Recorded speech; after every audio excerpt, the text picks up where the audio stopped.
Hello guys, welcome back to our channel. నేను మీ అఖిలా నాగేందర్. ఈరోజు మన ఛానల్లో జొన్న రొట్టె ఎలా ప్రిపేర్ చేసుకోవాలో చూసేద్దాం.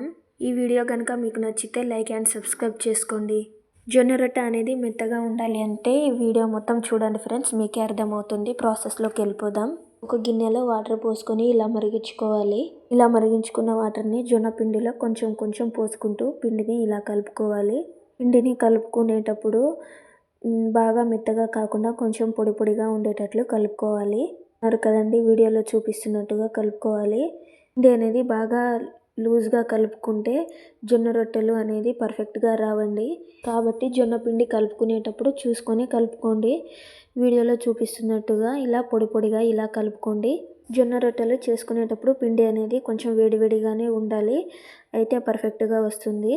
పిండిని కలుపుకున్నాక ఇలా చేతితో అదుముకోవాలి, ఎందుకంటే వేడి తగ్గకుండా ఉంటుంది. ఇలా ఏదైనా ప్లేట్ పెట్టి పక్కన ఉంచుకోవాలి. మనం పిండి కలుపుకోవడానికి కొంచెం కొంచెం పిండిని తీసుకొని కలుపుకోవాలి, ఒకేసారి కలుపుకోకుండా. ఒకేసారి కలుపుకోవడం వలన చల్లగా అయిపోతుంది, జొన్న రొట్టెలు విరిగిపోతాయి చేసేటప్పుడు. ఇలా కొంచెం కొంచెం వాటర్ చల్లుకుంటూ పిండిని మనం కలుపుకోవాలి.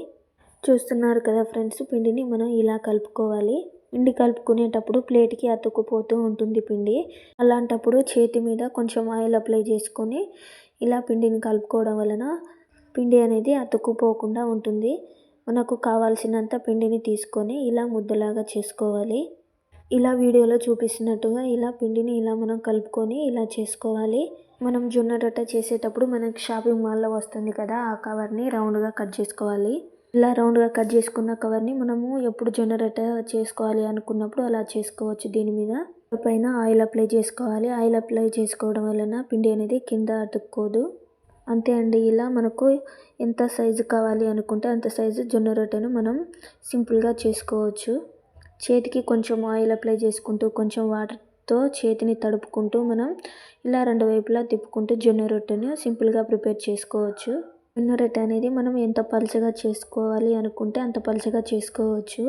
జొన్న రొట్టె చేసేటప్పుడు పెనం అనేది బాగా హీట్ ఉండాలి.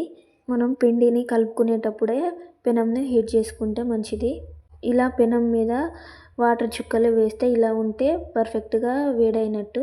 అనేది ఇలా వేడిగా ఉంటేనే పర్ఫెక్ట్గా వస్తుంది జొన్న రొట్టెలు.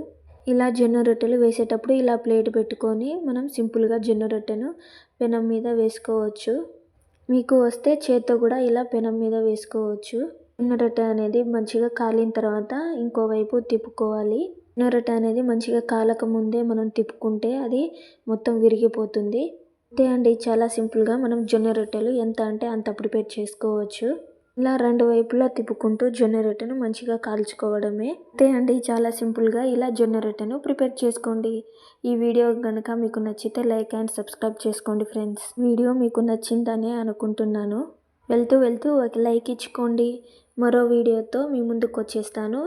నేను మీ Akhila Nagender. Thank you for watching.